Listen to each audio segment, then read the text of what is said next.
Yeah, with the software available. The software available nowadays, looking at UFO videos it's almost done. It's very frustrating, and the number of experts that can actually analyze these things, they're very few and far between. And unless there's a mass sighting over a large town or a large city, and you get media coverage of it with video or filming of it, the things that float over the internet, so to speak, it's so suspect. And I must admit, there are some really good, credible looking things. I mean, they look credible, but we're not saying that they're all fake. So I didn't say that at all. I'm just saying that the tools available now for people to make these things and make them extremely well are there. They exist, and there's some incredibly talented people out there that might want to just throw it up and jokers and just throw it out there and see what people say, get a kick out of it, and then that's lumped in with the people who are going out and filming something with their beautiful HD cameras that everybody has now and their video cameras and throwing that on the internet with an honest heart, saying, "Look, I seen this. I don't know what this is. Check it out." But you can't tell now. That's right. It confuses the whole issue, and I think that's one of the things that really kind of makes a mess of this whole issue. It really tarnishes it to a point, and those individuals that are doing it, whether they're doing it on their own or whether there are people, within governmental agencies setting these things up. And I don't want to sound overly conspiratorial, but who knows? These things are on the internet, on YouTube, and right now you just can't tell the difference. Take a look at the one that was just recently done in Jerusalem.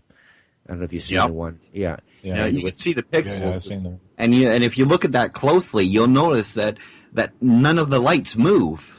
Yeah. But the only light that moves is the one over top of the. That's right. Right, and that one moves straight up, but every other light is just locked in place like it's a picture. Yeah. What I wish we could do is I wish we could get a hold of some of the wing-mounted camera film that pilots used to take back in the 50s and 60s. If we could get some of that information released, or some of the things that astronauts have taken, those to me, we do have a few of things that the shuttles have captured. They are worth real examination as far as I'm concerned. Yeah. But I wish we could get some of the gun camera film that the pilots in the 50s, when they're flying their F-86s around and getting that information. If some of the canisters of that could be released, that would be, in my estimation, a real bonus and a real credible way of looking at the stuff. If people want to look at that kind of information. But as far as I'm concerned, the deepest information that we have, the best information we have, as far as we are concerned, is the political information about the memos and the letters and all of the declassified information that we've got so far. And if you look very closely at some of this stuff, anyone after a week of research has to scratch their head and say, "What the heck has the government been up to over the past 60 years?" And a lot of people do criticize some of the stuff that's out there because it could be planted or disinformation. But by far and away, if you look closely at most of the documents that are credible, they indicate it's amazing. It really is. And it is. If your listeners want to, spend some time, all you have to do is go to some of the great websites. Come to my website. Come to Zealand Communications. I mean, I don't want to plug it that badly, but I'm not that desperate about it. But come there. Plug it. Yeah, well, it's the documents are all right there. They're there in black and white, and the signatures are there. And I would defy anyone, and I try not to put up things that are doubtful. Anything that's even got a hint of doubt to it, I don't. I try to put up the best possible information that we possibly can, and have people look at it and make a decision, and not only just look at the documents themselves, but look at other information. Look as much different information as you can, and then what you do is you begin to connect the dots. You begin to see the similarities in these documents. You see the same names coming up in different sources, and once that happens, you get to understand that not only is there an individual document, but that will lead you to other sources that will corroborate what has gone on as far as information is concerned. Now, for example, the Twining memo. If you take a look at that memo and you read it carefully enough, you'll see that it indicates that the United States government has been talking about this stuff for a long, long time, and they've known about it for a long, Okay, just long for the time. listeners who don't know what the Twining memo is, could you just give a quick, and then I have another question. Sure. The Twining memo was written by a high-ranking military official, and if I can pull this thing up quickly. We can have a look at some of the very specific things in it if I can find it fast enough. Go for it. Yeah, it's widely available. All you have to do is, type in the Earl Twining, Twining, and memo, and just maybe put along UFO with it, and you'll get the entire memo out there for you. And basically, it's written by Nathan Twining, a high-ranking official, and it is, it's got 1, 2, 3, 4, 5, 6, 7, 8 different sources within it that this fellow sent it to, contributing members, Robert Oppenheimer, James Doolittle, Professor Albert Einstein. These are all people that this memo was sourced with, and it arrived on the scene probably the mid 50s, just after many of the sighting reports were trying to be dealt with over the United States. Back in 1947, as you know, that was the first incidence of the Roswell crash, and they were attempting to deal with that. So at the time, Nathan Twining sent out this memo, and he dealt with the Socorro, New Mexico incident, and he dealt with the Roswell incident, and his conclusion that these things, technically speaking, upon close examination of all the information, that these things were not fictitious. They were not things that were, static electricity. They weren't weather phenomenon. And what he also indicated, too, was that the United States government did not have any similar type of craft, so he eliminated that too. And to have a general like Twining put out that kind of information at the time was groundbreaking.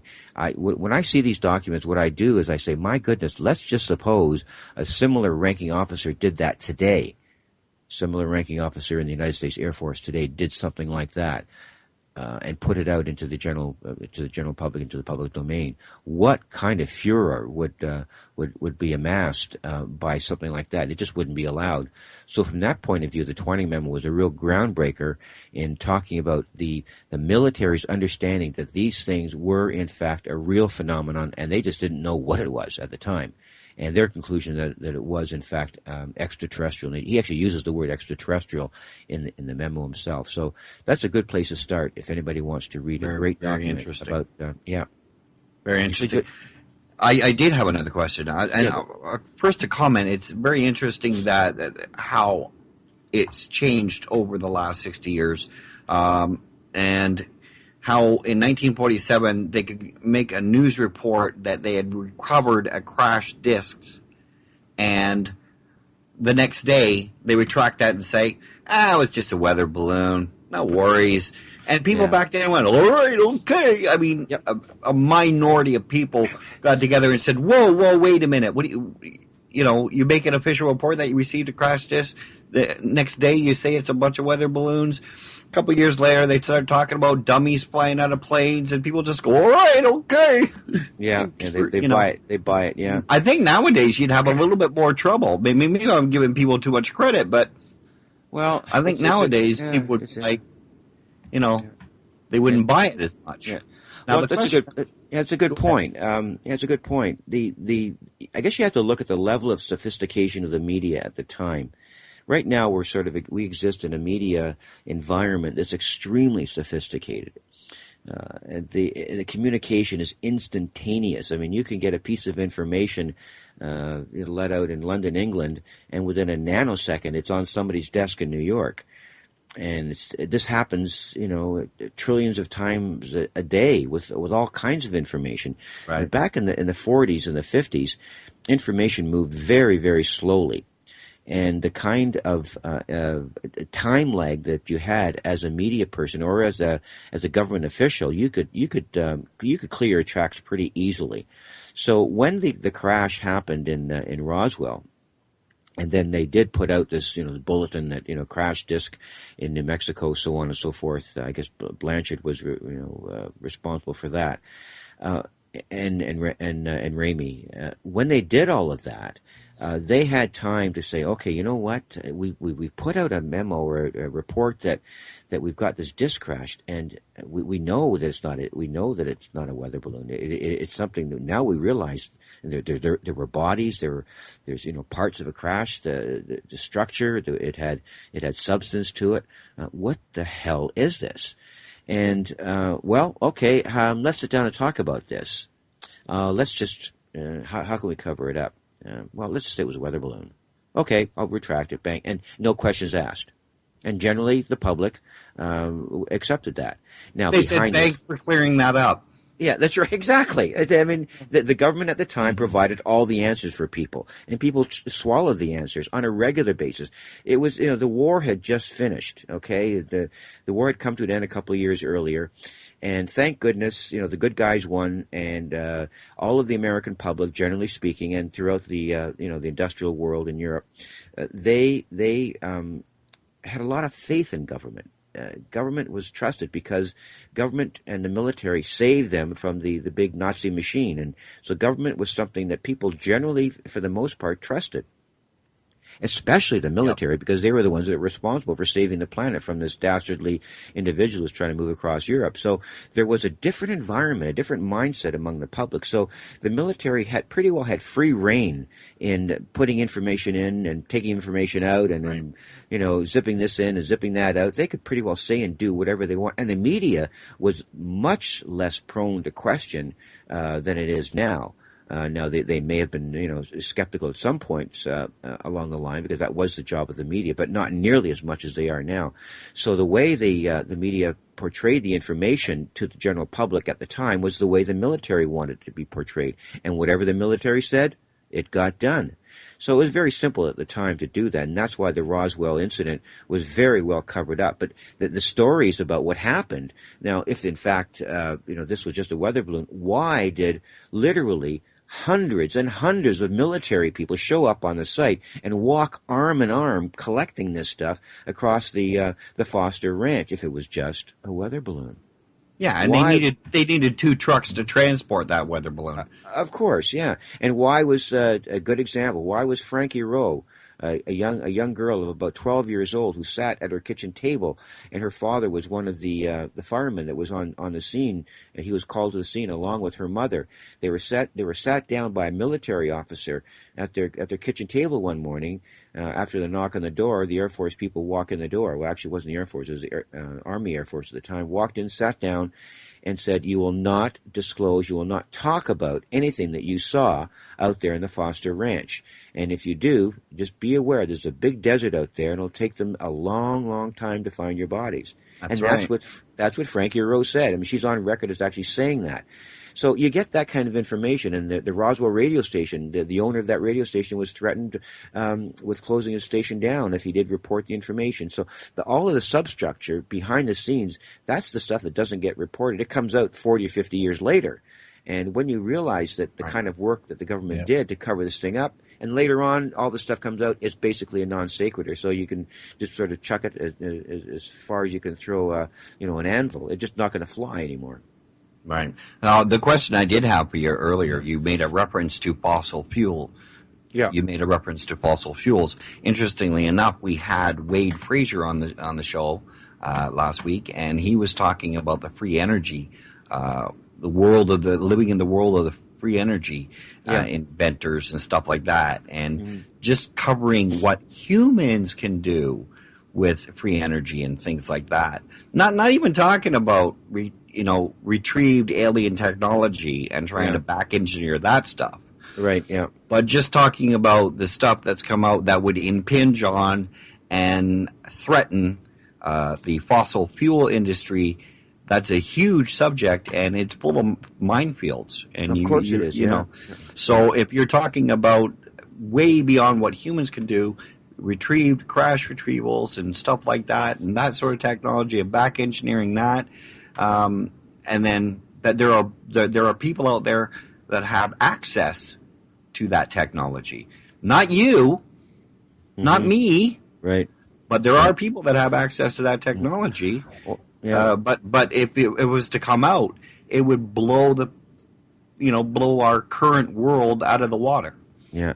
Well, I think the UFO phenomenon and the as you mentioned, the back engineered extraterrestrial technology, they are the foes of fossil fuel. There's no doubt about that. If we take a look at what the government might be doing in the back rooms and as far as back engineering this stuff. But the other big enemy of the fossil fuel industry is quantum physics. And that's sort of within our realm of understanding at this point. At least some of it is. And scientists have made some major breakthroughs in discovering on our own what quantum physics has in store for us in terms of the kinds of energy forces that are out there in the universe and the way we understand physics in the universe.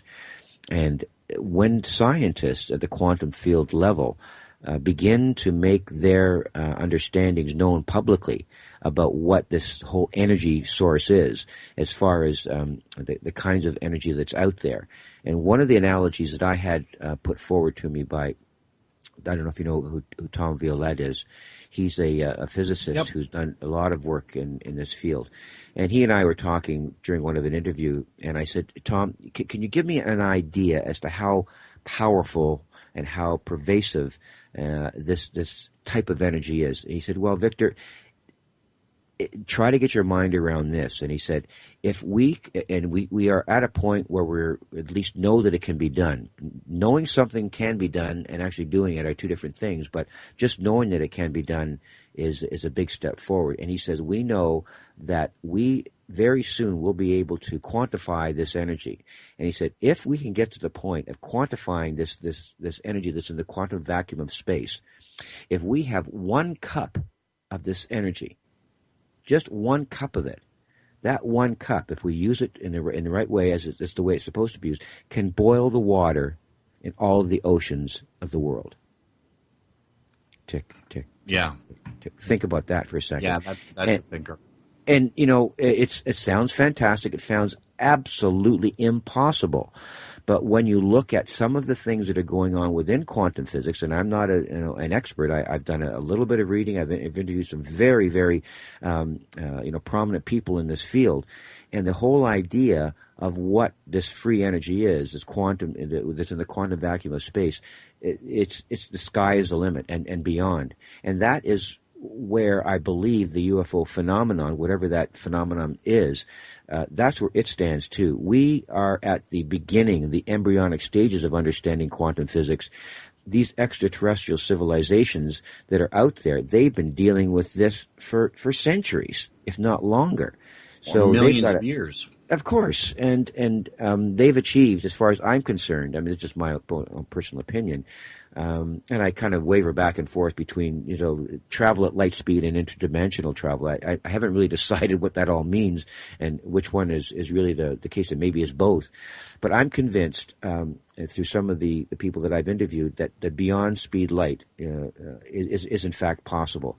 And that once you move beyond the speed of light, weird things begin to happen in terms of time and distance and moving through space. So we've only begun to get at that. And it's like Galileo, when he made his pronouncements about the world not being the center of the universe, and he was put in house arrest for the balance of his life when he made the announcement by the Catholic Church. Right. And when you think about how ridiculous that was, back then he was contravening the major paradigm of understanding. And so we're in a very similar position right now. So when someone like me comes onto a radio program and says, a cup of free energy can boil the water in all the oceans, and that's not me saying that.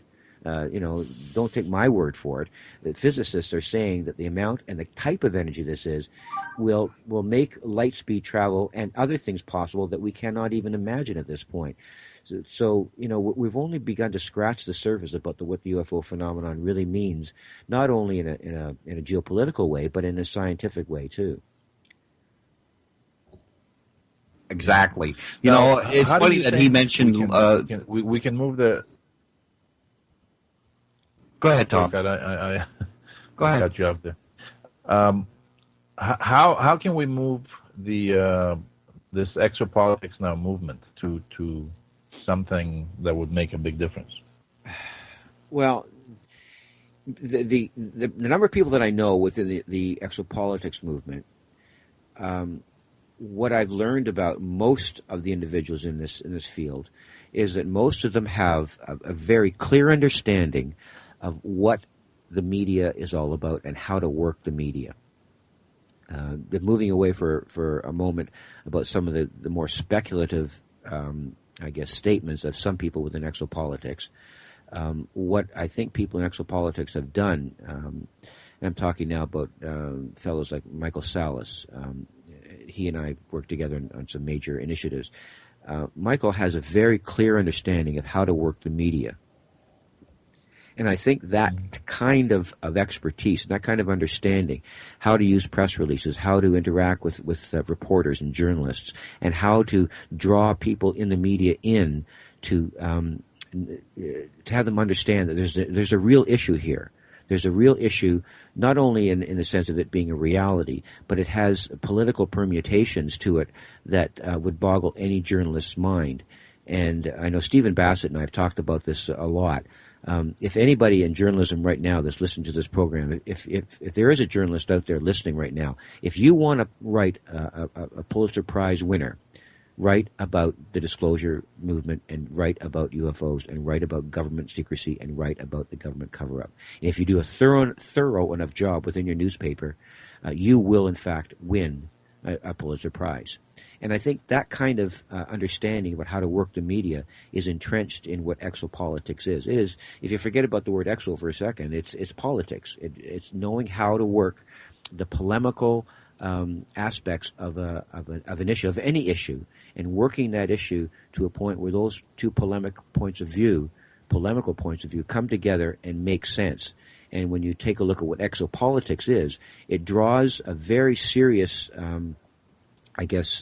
parallel to ordinary politics. You bring people together to engage in a discourse, engage in a debate, and once you have that debate open, that's when real progress is made. Right now, the discourse in the public domain about UFOs is virtually non-existent. Now, I'm talking about the general public. It's not there. It's not on the news every night. We're not talking about. There is no public discourse. And what exopolitics tries to do is begin that meaningful discourse in a way that most other organizations, and I really fault MUFON for this. MUFON was one of the ones that, as far as I was concerned, kept this thing under a hat, and they did it probably by default, by their own methods of looking at information. They did not develop the political aspects of this. They did not develop the polemical aspects of it. And I fault MUFON in a huge degree for keeping this thing under wraps in a way almost similar to its own little cover-up. Now, the people are going to argue with that point of view. I know that.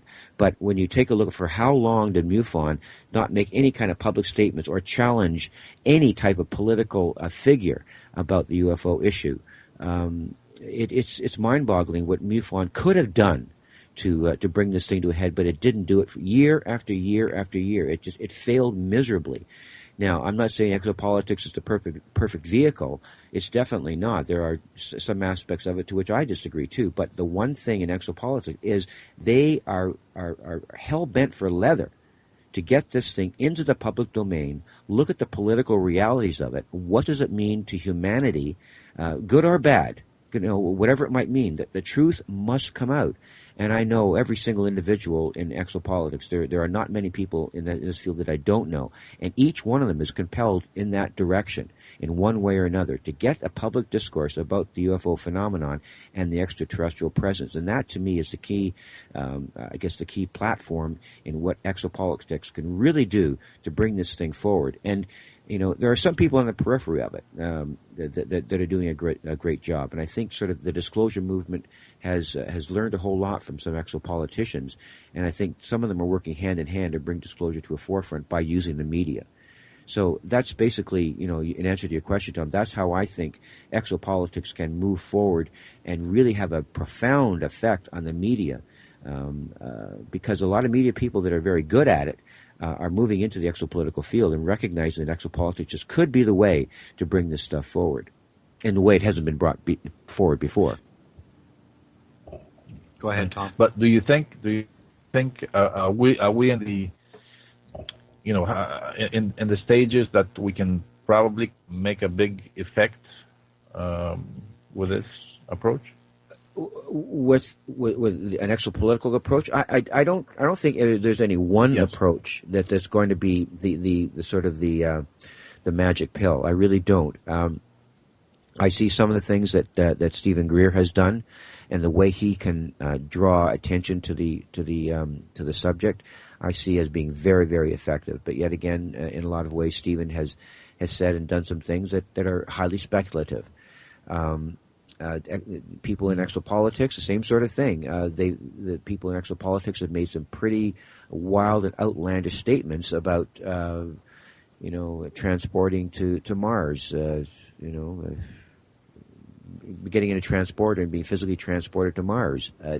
I just don't understand that. And what I don't understand about it is not the fact that it's possible.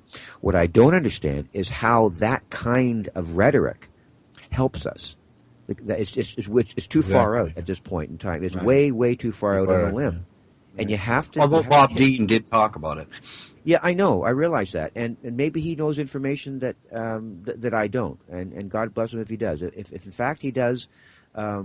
that may be the truth. I don't know, but we have to, and I think Bob might admit this. We have to, when we speak the truth, we have to be careful, or when we speak about wanting the truth, we have to be careful because there are a lot of people out there. When you mention it to them, the media is one of them. You have to frame this information in a way that's going to make them ask questions rather than tell us that we're full of baloney.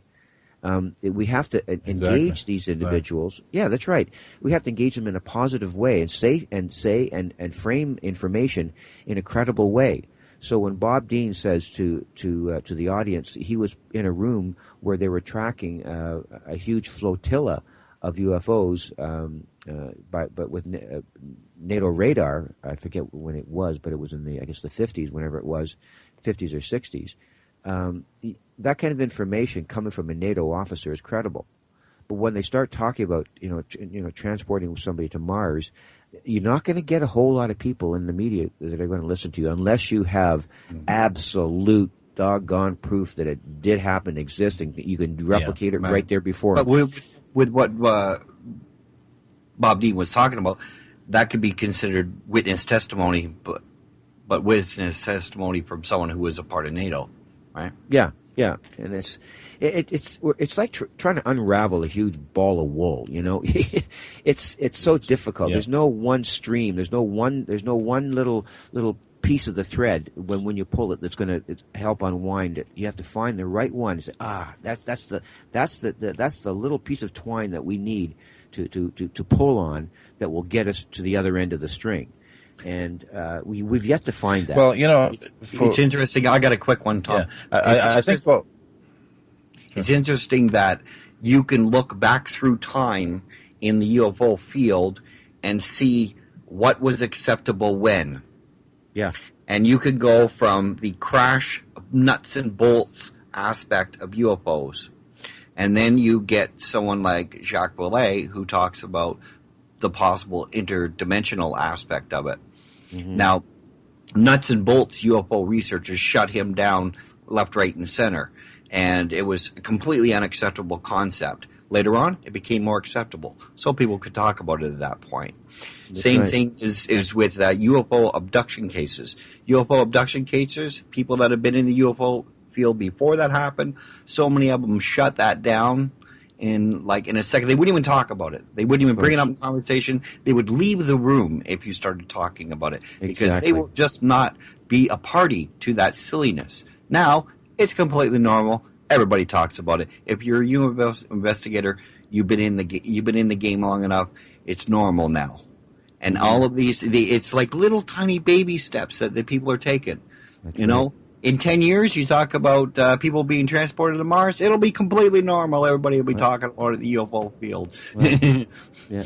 Well, that's what I said earlier, and I completely agree with what you're saying. We're moving ahead in the conceptualization of what was normal, 45 years ago, as to what's normal conceptually now. They're light years apart, and when you take a look at the difference in those positions, the question comes to my mind is what has propelled us forward in making some things that were unacceptable 30, 40, 50 years ago, and ideologically, why are they now acceptable? What is it within the human mind that encapsulates that it allows it to enter our consciousness, allows us to change the paradigm as to how we're thinking? What is it in the human genome that allows us to do that? And thank God for it, because it will allow us to accept some of the concepts that may even beyond what I call the thought that hasn't been thought before. Are there things out there that we just can't think of? They're there, but we just don't know they're there. We don't know what we don't know. So moving in that direction all of the time really helps us propel it. And I guess maybe some of the people that are more speculative in the exopolitical field, maybe they're helping us in a way that we don't know. They're moving us forward by being cutting edge. I consider myself relatively a cutting edge individual, but relative to someone who doesn't know anything about the UFO field. As I said earlier, we are much further ahead than more than other people. But there are other individuals who conceptualize things that I just don't agree with. Not because they're not possible, but because they don't attract the general public and the media to accepting the rational discourse and the good debate about what the UFO ET issue is all about. That's my only concern about it. Not that I disagree with the fact that there may be bases on Mars. I just don't think that that's the kind of rhetoric we need to engage the public and the media at this point in time. It may be someday it might be like you say, Scott, acceptable. But right now, I don't think it's in the works that's going to help us move things forward. Yeah, baby steps. Yeah, exactly. Back in the old days, the physicists used to have a new idea in physics. The old physicists had to die.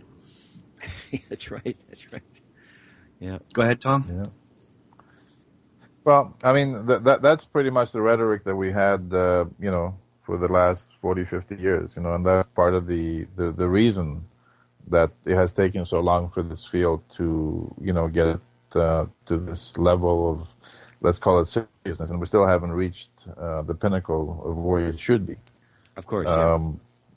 Definitely, we have to have, the stuff that can be looked at seriously and get more people involved, in the media involved, and the governments and so on, and put them into an area where they can sort of sidestep the issue. Because now it's still, even though we get more airplay for sure, it's still kind of with a little smile on the side, and it needs to be brought up much higher level. Well, my gauge, Tom, is if this stuff somehow, on a consistent basis, or even just once to begin with, and I use it as a barometer. Maybe it's a fallacious argument. I don't really know, but we've seen it on CNN, we've seen it on ABC. The Peter Jennings special, so on and so forth. But that didn't have the impact that we wanted to have because it wasn't done in a proper investigative way properly. But my gauge is 60 minutes. And CBS 60 Minutes, and just maybe I'll explain myself. I feel that 60 Minutes is a paradigm. Okay, it's not just a news show, as much as it puts on information that might not be that palatable or interesting or within a normal framework. But you have to we have to understand that 60 Minutes is watched by literally millions and millions of people in the United States and throughout the world on a consistent basis, 7 o'clock Eastern Time, every single Sunday night. And people go out of their way to sit down and watch 60 Minutes. They trust Leslie Stahl. They trust Steve Kroft. They trust Andy Rooney. We can disagree with what they say or do, but they do watch them. And they not only watch them, but they internalize what 60 Minutes has done over the past number of years as it's been on.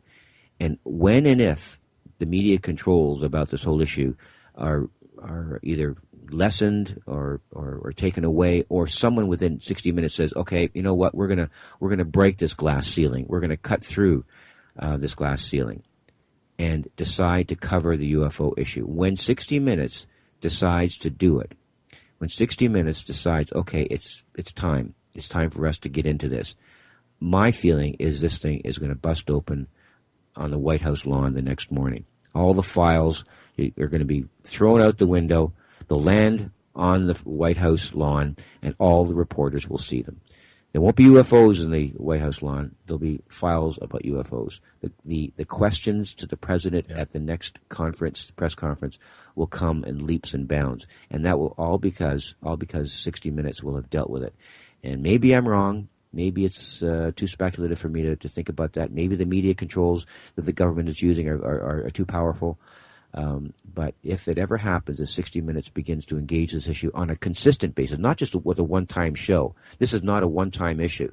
This issue, once it's brought up in that way, will have to be dealt with every single day. It'll have to be on the front pages of every single newspaper, every single day for 3 months, for people to understand that we are not alone. There are extraterrestrials, there are off-world civilizations that are here, and they've been here for thousands of years. How are we going to deal with this? And it's going to be part of the process of change and paradigm shifts that we'll be involved in. It's funny. I'm of two minds on this.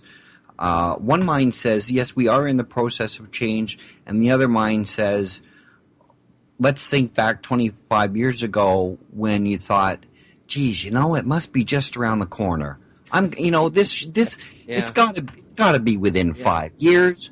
They can't hold this stuff ever. And then 15 years ago, you had another little spurt where you started to think, okay, now this is it. This is the event. You're absolutely right. Oh, for sure. Disclosure Project comes out with Stephen Greer, and you watch that, and you go, "Oh my God, it's happening! I'm here, I'm alive, and I'm watching it." Disclosure, eyes, and then nothing. It just peters out to nothing, And it's the same thing across the board. I had that part of I guess I've been in the industry long enough to have that sort of a perspective.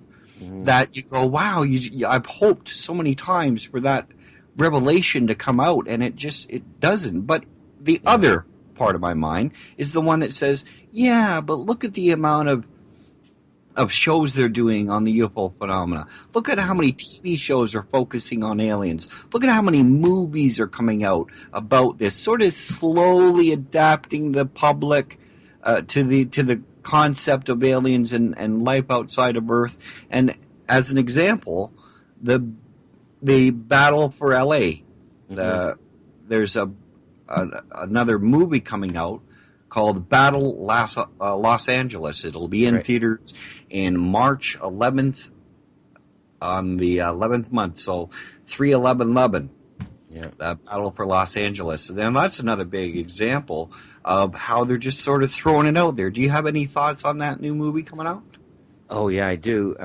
Robert Salas and Chuck Halt were part of the press conference that began last Tuesday in Los Angeles.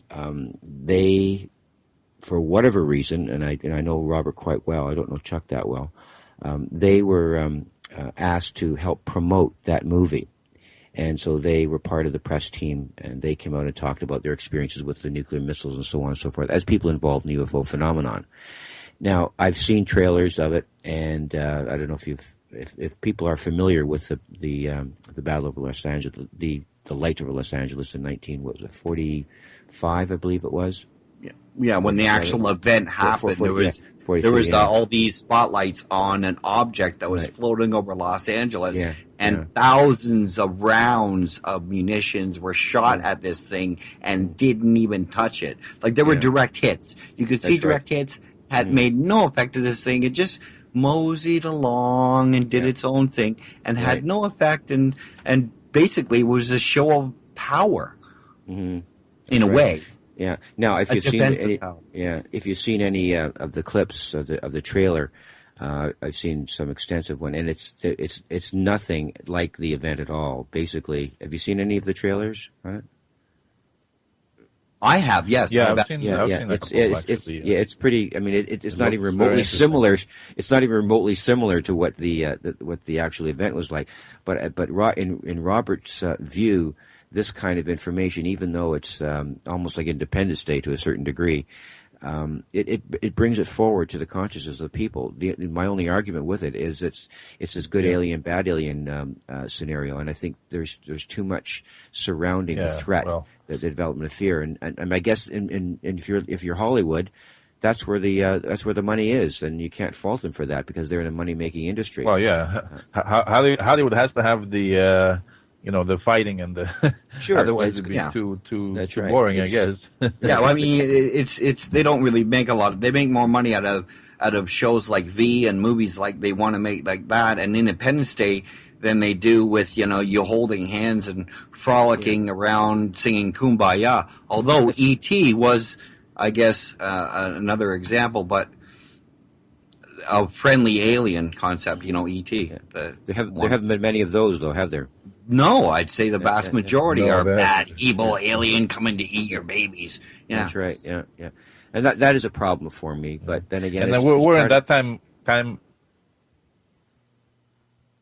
Oh, what happened, Tom? Did we lose you? Hello? No, Oh, go ahead. Sorry, I think we lost. We almost got lost there. No, I was saying that we're at a time right now where there's a lot of upheaval, worldwide. So, the good and the bad guy type approach is much more in taste of what the rest of the world is doing right now. Yeah, it's like the old West movies playing in outer space. That's right. Yeah, good guys, bad guys. The cavalry comes, and all the problems are solved. But there might be an agenda there as well, because I mean, Hollywood is sort of, they're doing their own thing for their own reasons, but there's also possibly some manipulation and control involved there as well. Mm-hmm. So if you're getting a lot of messages like that, there may be a conspiracy reason for it. Well, that's stuff of a whole another program that we could talk about another time, because we do have a lot of the documents that are out there. I don't know how you can portray it, but there's a very serious. I've got one memo here by Edward Taus from the CIA, indicating that there shall be some sort of control by the CIA, and I'll read from the document. It's recommended that the CIA surveillance on the subject matter of UFOs in coordination with proper authorities of primary operational concern be continued. It is strongly urged, however, that no indication of CIA interest or concern reach the press or the public in the view of the probable alarmist tendencies to accept such interest as confirmatory regarding the published facts in the hands of the United States government about UFOs. That's in a memo. So when you in a 1952 memo, when you see that kind of information, you got to know that the CIA has got to be involved some ways of trying to put in place mechanisms to develop either an alternative answer for what UFOs are, or covering it up, or both. Right, and I mean it's exactly. One of the biggest boys in the block is entertainment. I mean, out there entertaining. If you're in the information industry called CIA, then Hollywood is a big informational platform to use. It's a tool. It's a hammer. Mm-hmm. So if it can be used, then I would say it is used. Yeah. Oh yeah, for sure. If you can think it, it's so. Right. Exactly. Yeah. So just tell us what projects you're working on now that you want to get out there. We've gone over time, but we do this when we get into great conversations with amazing guests that have lots of information, like yourself. Well, one of the big things that we're doing right now is myself and Robert Salas, and one other individual who, for this point, must remain nameless. We are attempting to put forward, and we already have put forward, all of the information about the nuclear missile shutdowns of the 7 officers. We've coalesced all that information, all 7 affidavits, along with Robert Salas's back to Montana document outlining all of the events. What we've done is we've put together a package of all this information, the affidavits and other intelligence, and we've packaged it together, and we have faxed it to the chairman of the House Committee on Homeland Security, Congressman Peter King. Congressman Peter King is the chair of that Homeland Security Committee, and we faxed that information to Congressman King December 17th of 2010, and we've been in communication with his office, with his legislative assistant, Michelle Ingerson, and we know that she has passed this information along to the congressman and to at least one other member on the committee, the Homeland Security Committee, and we're looking for and hoping for some sort of response from them with respect to what this committee could do with this information in the context of it being a national security threat. In other words, asking Congressman Peter King to bring this forward to the House of Representatives through his committee, the Homeland Security Committee, indicating that the shutting down, the unauthorized shutdown of nuclear missiles beginning in 1967 is in fact a very, very serious national security threat. So that's the information that we've got on the table. We've been working for the past, almost 3 months now on that with Congressman King, and hoping that he can do something with that information. It's a biggie, and we hope that something will come of it. We're not sure, but it's we think it's a stab in the right direction.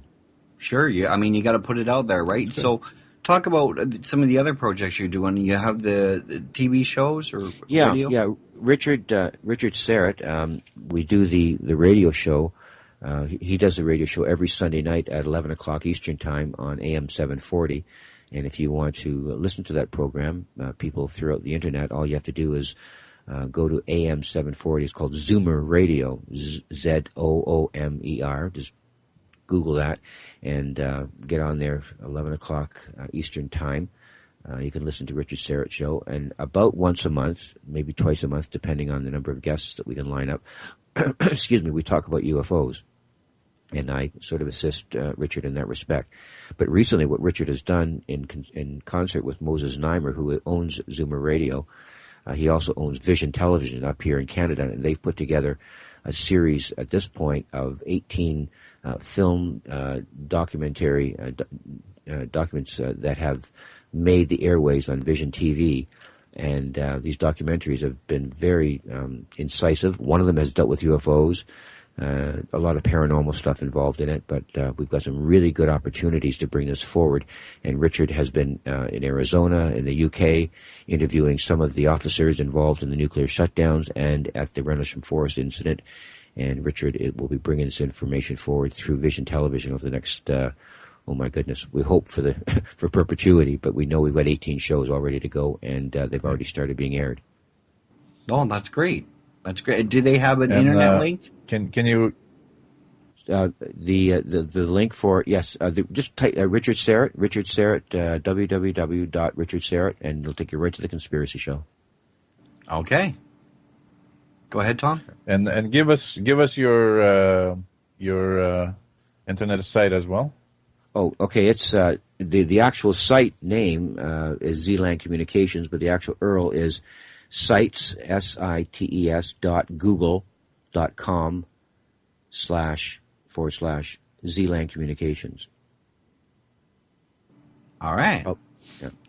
So people can go there and they can check out all of your writings there. They can listen to your radio show on was 740? AM 740 radio, yeah. AM 740, and that'll be 8 o'clock Pacific or 11 o'clock Eastern. For anybody who wants to go check that out on the internet. It was great having you. And the thing is, like I said, when we have... My pleasure. Yeah, when we have guests that have so much information, I mean, you've been in this field for such a long time. You've gathered over the years. I'm sure we could probably do 5 more hours and for sure, have information on subjects. Yeah. I want to just one other thing. I've got one more second. If people do want to become plugged into the database that we have and become recipients of our press releases and announcements, all they have to do is send an email to me I'll give you my email address, and I have no compunction of not letting it out. It's Zealand. Yeah, it's Zealand, ZLAND at Simpatico, SYMPATICO.ca. That's Zealand at Simpatico.ca. So if anyone wants to email me and letting me know that they want to be in the database on our email list, they'll receive consistent updates from us on a. And by the way, we are literally the only news agency here in Canada, and arguably throughout North America, that deals exclusively with this throughout the press and releasing press releases on a regular basis. And thank you for having me on. I appreciate it. It was great to have you, and thank you for coming. Thank you, and we'll hopefully do it again. We'll talk again. We'll do it again, yeah, and we'll talk to everybody next week.